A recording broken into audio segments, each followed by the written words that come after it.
Good morning. All right. It's actually about 12 o'clock, so it's already almost lunchtime, or I guess it is lunchtime, right? But that's all right. We're getting started again, y'all. I didn't have the heart to tell y'all this last night, but as soon as I got back in there to work yesterday, as soon as I had got done filming part one of the Mantel, um, I heard a noise and the dogs started barking, and I was like, what in the world have they gotten into? And I came in here and just about every bit of that garland, all that stuff was in the floor.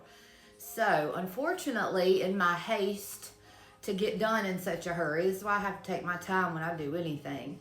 Unfortunately, I didn't attach that side over there on top of the mantle. I didn't attach it to anything. So, it sat up there nice and pretty as long as I was fooling with it. And then as soon as I let go and went back to work, gravity just... Sometimes it just bees like that when you're decorating. So, let's just don't pay attention to the shine on my face. I'm not oily. I'm just doing skincare today. I did at least darken up my eyebrows just a little bit so I look somewhat awake. But we're going like this today, and I am proud of it, and I'm happy with it. And that's all I'm going to say about that. So, let's get started back on the mantle. You ready? Let's do it. I'm still not exactly sure where we're going with this. I'm kind of glad that it fell yesterday because I really was not feeling it while I was doing it. But I thought that I could at least show you my thought process and how I build up my garland. So as you can see, I'll just show you all of it. So from one end to the other, you see we're just starting out. I've got this one garland. Thankfully, this one didn't fall. So I've got this one here that's underneath.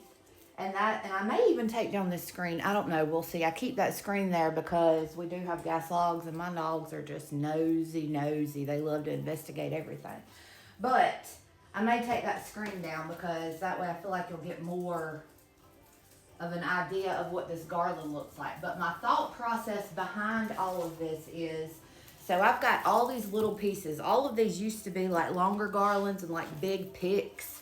And we have deconstructed these over time, using them at different things like bridal showers, baby showers, a couple of weddings. Like we've just done just all kinds of stuff with my garlands. So I've just got all these random little pieces, but that's good because you can see all of this, even though it's really pretty. And I want you to get a close up of this that's up here. So you can see this is like the, it's like a lamb's ear mixed with like a boxwood, and it's kind of like the muted green colors, and that's pretty. But for spring, I really want to do something a little bit brighter, right? So that's going to be my base back there. You may not see much of this at all once we get done. So like I said, I've got these smaller pieces, and I'm just going to start what I call plugging and playing. I'm just going to start sticking these throughout so that they can kind of drape down over the front of the mantle, and that just gives us more of a base to add to. So you always want a substantial base. I know that none of this is probably on trend, and that's okay because I don't live my life on trend. I do what I like. I do what fits me and my style and what my eyes like looking at. And this right here is all me, okay?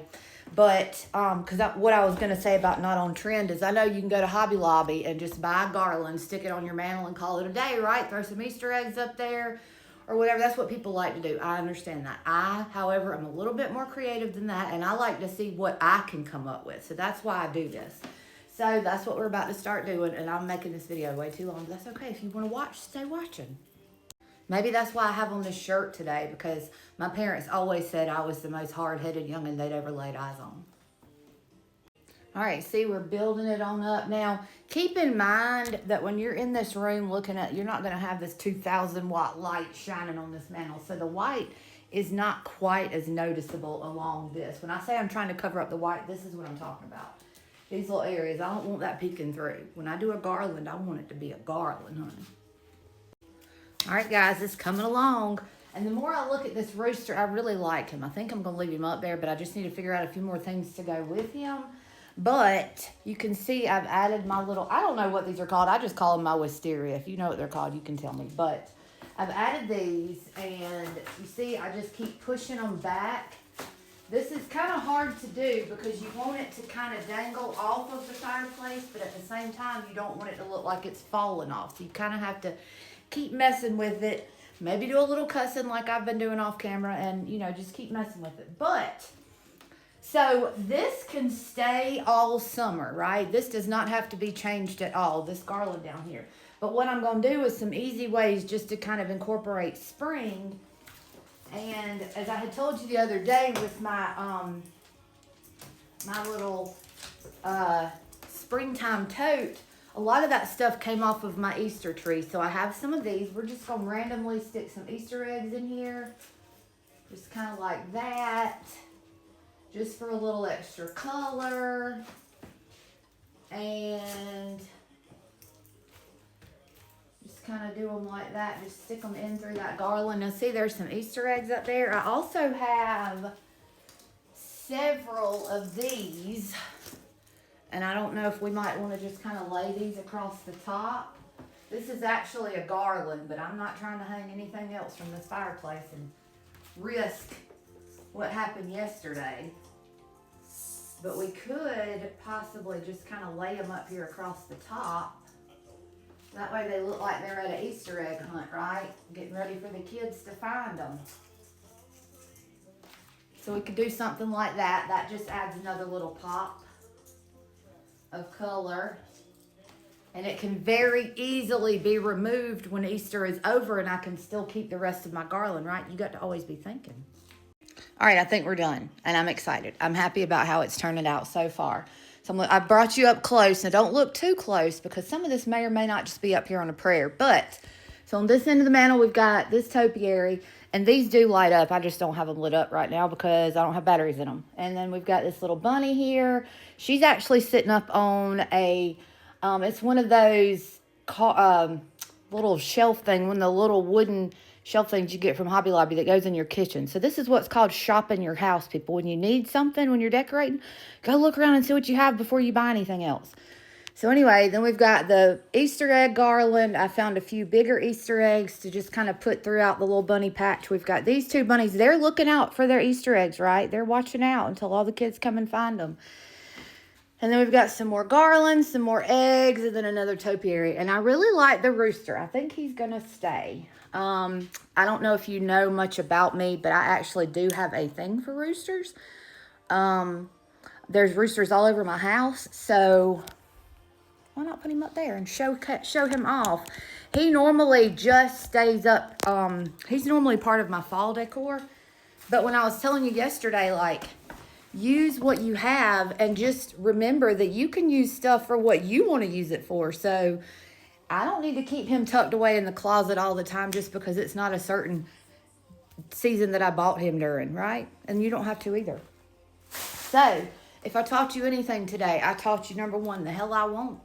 Don't tell me I won't make a bunny patch on my mantle in the living room for springtime. And the second thing that I taught you, I hope, is be yourself. Do your own decorating.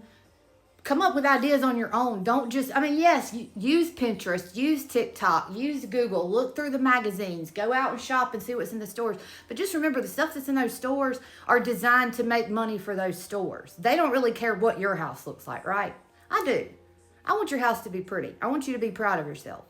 So get you some ideas, but before you go buy anything, go around your house and see what you already have that might work in the place of something that costs $100 or even $40 or even $20. Hell, in this economy, who even has $20 to spend on decor? I don't.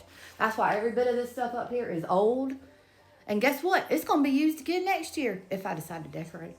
Anyway, all right, that's my mantle. I'm leaving. It's 9 minutes long. Y'all probably aren't even here anymore anyway. But we got this mantle done, and I might be back later to show you something else because I've got this other little eyesore over here, and I can't even believe I'm about to let you see it. See my pretty cabinet? You see all the hats and all the junk? Yeah, because my husband moved his recliner over there, and now he uses that as his own personal little coffee table. So we may be moving him out and moving some decor in. Stay tuned. Love you, bye. And here's a shot without that bright light on. See, I told you it looks way better than what that light was shining. I'm going to arrange some of these little eggs, and they may even come down. They have fallen. I have been, when I was trying to get those bunnies up there, one of them, she looks like she's cocked up on the side. We might need to fix her. Anyway, all right, love you.